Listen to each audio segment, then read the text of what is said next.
You're listening to Later with Mo Kelly on demand from KFI AM 640.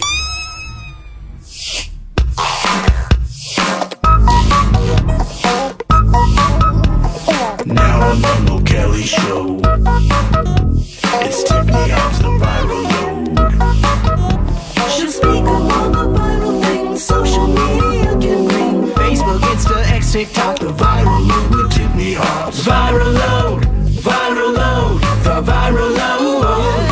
Viral load with Tiffany Hobbs. KFI AM 640 is Later with Mo Kelly, and we're live on YouTube. Check out the wonderful Tiffany Hobbs with the viral load. Well, one of the most popular phobias has to do with the fear of flying. I know it's a phobia that I've had. Mo, you raised your hand. You say that you have it, and it's not a phobia that's easy to get over. If anything, most of us who do travel just get through it. Now, of course, there are tips and tricks to be able to manage your anxiety or your fear. And there's another tip and trick in the form of a section of Reddit. And Reddit is a very popular message board where a new thread, and a thread would be a conversation that people are following and commenting on and responding to. This thread is called Fear of Flying. There are over 36,000 members, and that's why this story is going viral, because of all of the recent stories in the news about aircraft. The Fear of Flying section of Reddit has seen an influx of new members who are looking to be able to find ways to make flying less scary. And of course, when we think of flying, there are all sorts of issues. There are commercial airplanes that have multiple breakdowns in their backup systems, or there's turbulence that none of us, I imagine, enjoy. Well, members in this particular group can request others, so you can converse with people in the group and ask them to actually track your flight in real time. And during that flight, while you're sitting down and maybe not necessarily enjoying the flight just yet, you will be offered, through this back and forth with members in the Fear of Flying group, encouragement during your travels, whether it's telling you that turbulence is simply the sky's version of a boat rocking on waves, or that system failure that you're imagining in your head, it's actually not going to happen. The sentiment in the Fear of Flying group is that there's someone always looking out for you. For instance, there's one user, she's from Portland. Her name is Sydney, and she recently used the Fear of Flying group to console herself by repeating anxiety reducing mantras that members suggested she use. And she said she had some anxiety. However, it really, really helped. So 36,000 members in this Fear of Flying section of Reddit, and lots of other Fear of Flying forums are taking off to encourage people to take the skies, get back to flying. Would you join, Mo? No. No. The more I talk about it, the worse it gets. What do you do to calm your anxiety about flying? Drink. I have my own ways. Drink. No, I'm being serious. Before and during? A little bit after as well? If it depends on the time of the day of the flight. Okay. If it's a morning flight, I'm not having anything. I'm just going to grin and bear it. But if it's an evening flight, yeah, I'll have a Jack and Neat Yeah. or two, and then get on the plane and hopefully go to sleep or relax just enough. I'm being serious. I'm not a nervous flyer, but I'm always aware. Yeah. It's always in the back of my mind. I don't like turbulence. I don't like the experience, but I know I got to do it to get wherever I'm going. A friend of mine, her name is Kaya. She passed away almost 10 years ago now. She was a flight attendant for many years. And one of the best tips or tricks that I ever got that she told me was, when you think of turbulence, which is my biggest source of anxiety in the air, think of it like running over little speed bumps in your car. We don't panic and freak out when we run over a speed bump in a parking lot. Because we don't fear that we're going to just end up in the sewer. Don't do this. Or, don't you take this away from me. Or we're going to end up in the side of a mountain on fire. You are groggy I'm and just mean letting you know right now. Just letting you know. And I'm going to move along. If you want to earn some extra money, panhandling probably isn't the option that you'll entertain. However, there's one panhandler in Palm Springs who considers himself to be a professional panhandler, and he's gone viral not simply because of his panhandling, but because people say that he is so handsome that he should be a model. His name is Brad Love, and he admits he's not actually homeless. No. He's a nurse, but he says that panhandling actually earns him more. Whoop his ass. Whoop his and ass. that it's easier. He says he's of the ilk that does not want to work. And so while he has nursing certifications, he doesn't use them. He wants to stand out there and panhandle. And that panhandling has gone viral as people have taken videos of him because of his quote unquote good looks. Now, they've gone viral all over TikTok, and people were encouraging him in comments to become a model. People drive up and tell him, hey, you should model. What are you doing out here? Lots of exchanges with Brad Love. And he says every single time, I don't want to be a model. I want to panhandle. He also says that all of the attention that he's been getting is bad for business because the police in Palm Springs have recently tracked him down and told him to stop begging. So far, he has a little over 20,000 followers on TikTok. And in his profile bio on TikTok, he advertises his Cash App account. So he begs in person and he begs online. He also posted a video last month that went viral saying that he made at one point and continues to make around $260 from panhandling over the course of a few hours. So beat his ass. He needs it. He needs it. When we come back, we're going to get into our third story. And that third story, as I flip through, because I wasn't fully ready, pardon me, I'm so hung up on this panhandling, deals with high schoolers who went viral because of the way in which they are acknowledging their college rejection letters. Something a little different, but something they hope will bring a smile to people's faces. You're listening to Later with Mo Kelly on demand from KFI AM 640. Now it's time for the viral load with Tiffany. Live on KFI's Later with Mo Kelly. She'll talk about the topics on social media. The viral load with Tiffany Hobbs. KFI AM 640 and YouTube. It's Later with Mo Kelly. Now back to the viral load and Tiffany Hobbs. I remember when I was applying for my undergraduate degree, I was largely intimidated by the application process. It was lengthy, it was costly, and it made things feel a bit overwhelming. Did you go to UCLA? How dare you? I told you you're a curmudgeon today. You didn't go to UCLA? No, I went to the only USC, not even the other one that claims USC, only. Not South Carolina? No, we are not. What is that called? The Game? Is that the name of it? The Game? Gamecocks. Yes, you say it, not me. Anywho, moving along. And this next story has to do with college applications. A little bit of backstory or back history. According to Forbes, among the high school senior class of 2022, so just 3 years ago, and they were polled, 59% of prospective college students applied to 5 or more institutions, and 26% applied to 10 or more institutions. So kids are out here really, really, really pushing these applications.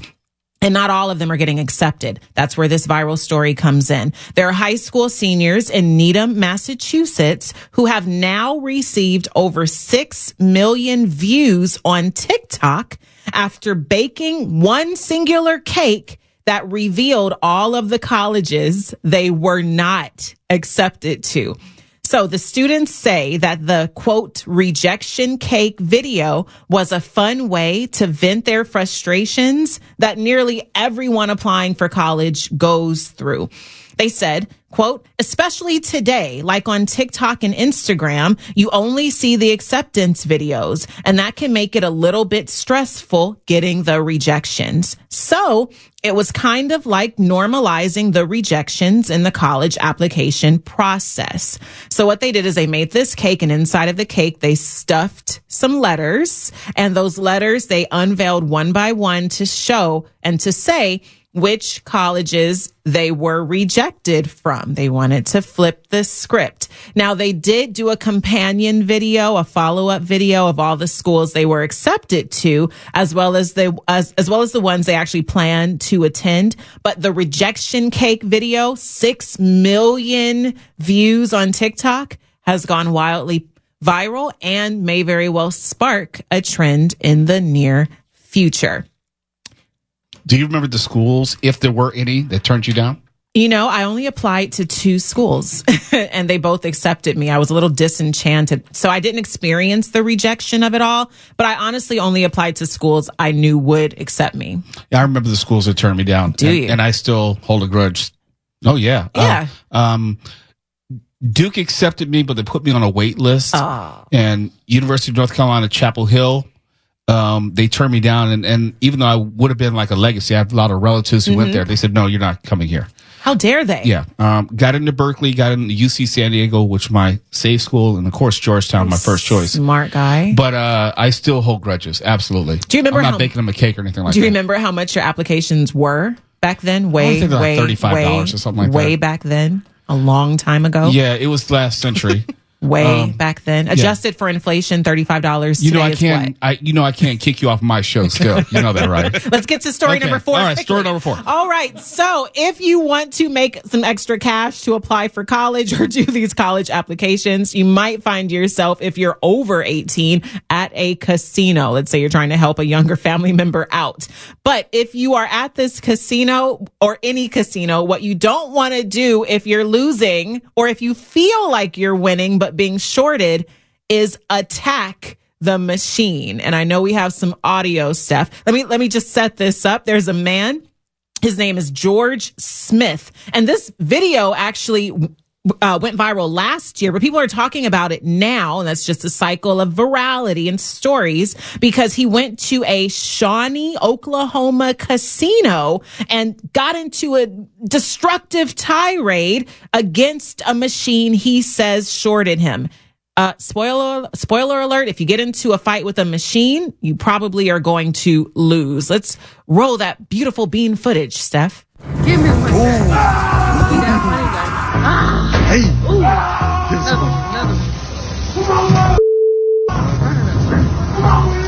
Yeah. Nuts.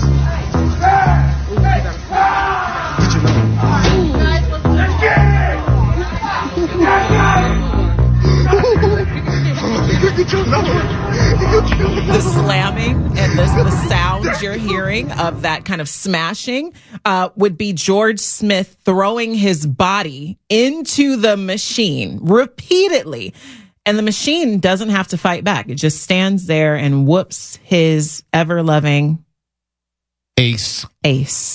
Just lost really badly. But he was, of course, arrested. The Grand Casino Hotel and Resort pressed charges because this incident was captured on camera by that fellow casino patron who then was able to share it further with security. Again, it went viral and he now faces 1 count of felony destruction of property. So do not, under any circumstances, hurl your body or any part of your body at a machine. Not that I was going to, but okay. Don't do it. You don't have to tell me. But what you should do is you should listen to me Saturdays from 5 to 7, Saturdays with Tiffany right here on KFI. It's been a blast. That's tonight's Viral Load. You're listening to Later with Mo Kelly on demand from KFI AM 640. KFI AM 640 is Later with Mo Kelly. We're still live on YouTube and the iHeartRadio app. And this is a story that I've really been following closely. And another one I think that most media outlets are getting wrong. They're stopping at the headline and not going any deeper. The headline is actor Terrence Howard won't be in a Marvin Gaye biopic because he might have to play someone who's gay or bisexual. And if you didn't know, Marvin Gaye, for all of his musical artistry, there had long been rumors of whether Marvin Gaye was living a double lifestyle. Yes, he was a sex symbol, but there was always this tension between Marvin Gaye and his father. The rumor was that his father did not approve of son Marvin Gaye's lifestyle, and that led to the altercation in which Marvin Gaye's father shot Marvin Gaye and killed him. That was the rumor. There had always been whispers about Marvin Gaye. And in a biopic, which is going to be put together by Lee Daniels, the director behind Monsters Ball, who is gay himself, and that's relevant in this particular conversation, had thought of Terrence Howard to possibly play Marvin Gaye. We know that in an actor sense, Terrence Howard could have done the role in a fantastic way, no question.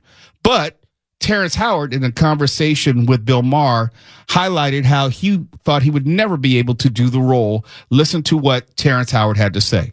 The biggest mistake I made in my career was Smokey Robinson brought me out to come have dinner with him, and he wanted me to play his life.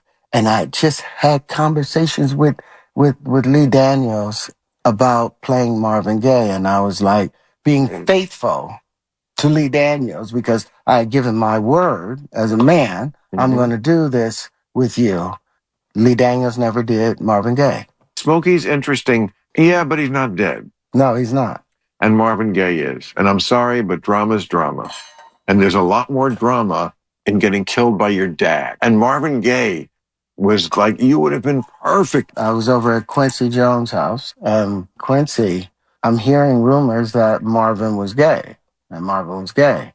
And I'm like, was he gay? And Quincy's like, yes. Oh. They would have wanted to do that, and I wouldn't have been able to do that. You mean you couldn't kiss a guy on screen in a movie? No. Not even, yeah. No, because I don't fake it. That would me. I would cut my lips off. Yeah. No. Well, I would. Okay, if I kiss some man, I would cut my lips off. Well, I would not do that. I can't play that character. Right. 100%. I can't surrender myself. Right. What people are going to focus in on is Terrence Howard saying that he could not play someone who was gay, and he's going to be ripped to shreds for it. That's part of the story, but I think people are missing the larger point. Actors have always had limitations that they put on themselves, types of characters they're willing to do, things that they're willing or not willing to do on a set. Terrence Howard takes it too far to the point of homophobia when he talks about, I have to cut my lips off. But if you don't know, actor Neil McDonough, if I showed you a picture, you know who he was, famous character actor. He says that he does not do intimate scenes or sex scenes with women because he's a devout Christian and he's married. Mahershala Ali says he does not do intimate scenes with women because he's a devout Muslim. There are any number of actresses who refuse to do scenes with nudity, or they won't do intimate scenes because of their beliefs. I'm going to make that same amount of room for Terrence Howard, but you won't hear people talk about that. Whereas the homophobia can't be denied, and you can tell that's more of his equation and why he won't do it than anything else. I will make room for actors to set their own boundaries as to the types of characters that they'll play. And I'm not going to begrudge him for that. But the focus, unfortunately, has been so far and will continue to be on the words that he used, including cut my lips off. And that's fair to have a conversation. But the larger conversation, I think, is far more important about actors setting their own boundaries. If Heath Ledger said, I can't play a gay character, so I can't do this role in Brokeback Mountain, do you think anyone would have given him any trouble? Jake Gyllenhaal, same thing. Now, if they would have taken it to this nth degree, then yeah, probably there would have been a response. But there needs to be some nuance in this. And if you've ever listened to me, I've never been the greatest fan of Terrence Howard. He's a wild dude. He does a lot of stuff which is really out there and hard to support. And I think he fancies himself as a person much smarter than he really is, and much more deep than he really is. You know, there is a recent documentary on Luther Vandross, who himself was definitely subjected to a lot of rumors about his sexuality. And in that documentary, you hear it hinted at that he... Is this the CNN one? This is the CNN one. You hear it hinted at numerous times that Luther Vandross, famous R&B soul singer-songwriter, was gay, or at the very least bisexual, but you never see any footage. They don't reimagine what it could have been like. And I guess am concerned that a biopic about Marvin Gaye would have to include some sort of explicit sexual content or some sort of physicality that would paint the picture that he was gay. You can do that without the physicality, and Terrence Howard could then, it seems like, become Marvin Gaye and do a really good job at portraying him. And I would just hope that and I agree with you, bodily autonomy is tantamount in this conversation, but I would hope that Lee Daniels, the director, would be more creative and not just focus on this is sexuality. Lee Daniels, who did Monsters Ball. The sexuality, and even Empire, the sexuality has always been part of Lee Daniels' thing. That's the first thing. And two, I worked with Luther Vandross. I worked at his label at Virgin Records. We released an album with him. I wouldn't say I knew him, but I was around him enough to know, yes, he was gay. He was out as he could be during that time. In other words, if you spent time around him, you knew who he was seeing. It wasn't something that he advertised, but this was pre-internet. So, you know, he could live his life without it being on display for people who weren't supposed to know. But this is a biopic, not a documentary. So if you're going to tell the story of Marvin Gaye, it has to prominently feature the murder of Marvin Gaye. And from what we know, and like what Quincy Jones has said, it also has to include the tension between father and son, and what, from as many people that I've talked to, led up to that argument and then murder, which was directly connected to the sexuality of Marvin Gaye. I don't think a Lee Daniels project, given what I know about his cinematic history, would have a show who is out and gay, would tell the Marvin Gaye story and not include that in today's world. I think you can do it without, you know, the reality of the physical interaction. I think you could do it without the sex and the kissing. I'm saying, but tell a good story. Lee Daniels is not going to tell that story. Well, then he shouldn't. But that's my point. He had the rights to this particular story. Yeah. That's why he had reached out to Terrence Howard saying, hey, I want you to play Marvin Gaye. You got to know, it's like, this is Lee Daniels. It's almost like if you're going to do a movie with Quentin Tarantino, it's like, you got to know what you're getting into. Yes. I would hope that another director would option it from Lee Daniels, but you know, we'll see. You know, and that's the thing. I don't begrudge Terrence Howard for not feeling comfortable enough to play a gay man. I'm disappointed in the way he articulated it. Absolutely. I agree. I thought for all the smartness that he supposedly embodies, he could have been a little bit better choice of words and a better sentiment and less homophobic-y in the way that he said it. Yeah. It seemed like he's more worried about the ill factor of kissing a man as opposed to being unable or being inauthentic in his performance. If any other classification, whether, you know, race, gender, ability, disability, if someone were to say that an actor and actress and say they didn't want to interact with an actor because of those things, they would be held, their feet would be held to the fire, and rightfully so. Yep. So I don't know how this is going to turn out, but any heat that goes his way, he's earned. But there should be a more nuanced discussion about what actors should or should not do. And the fact is, maybe they want possibly an actual gay actor to play the role. That's something else to consider. You're listening to Later with Mo Kelly on demand from KFI AM 640. Here is my final thought. I am a news junkie. That should surprise absolutely no one. I start my day and end my day every single day reading the news. I'm talking about before the internet. Back then, I started every day, even while working in the music industry, reading the news.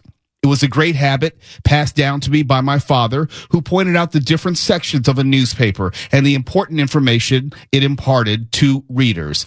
In fact, I never read the funnies or the comics in the newspaper growing up. I just wasn't interested. I wanted the actual news, both local and national. I was fascinated with it.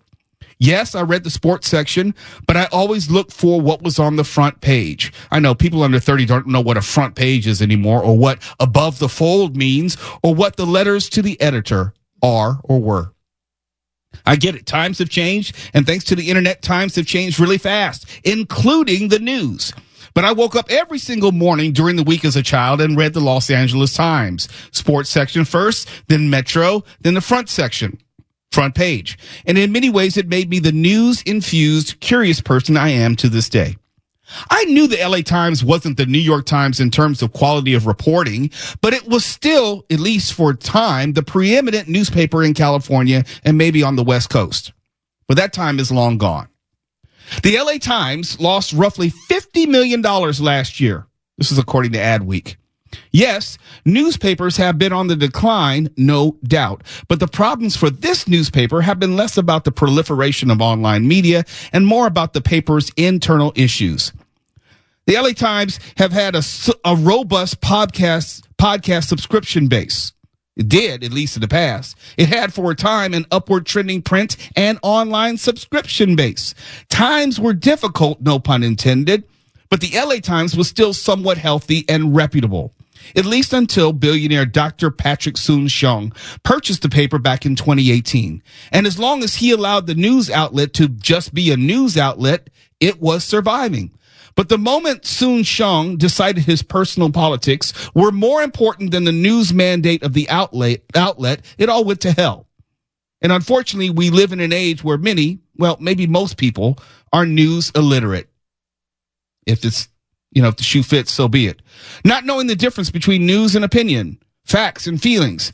Soon-Shiong, he actively involved himself in blocking reporting, which didn't show President Trump or previously candidate Trump in an unfavorable light. He blocked it. Not because it might be inconsistent with reporting of actual facts, but was inconsistent with his personal politics. He blocked the editorial board endorsement of Kamala Harris in the presidential election. And regardless of whether you liked or disliked Harris, the purpose of any editorial board is to offer its collective professional and informed opinion after months of coverage of a race. Any race.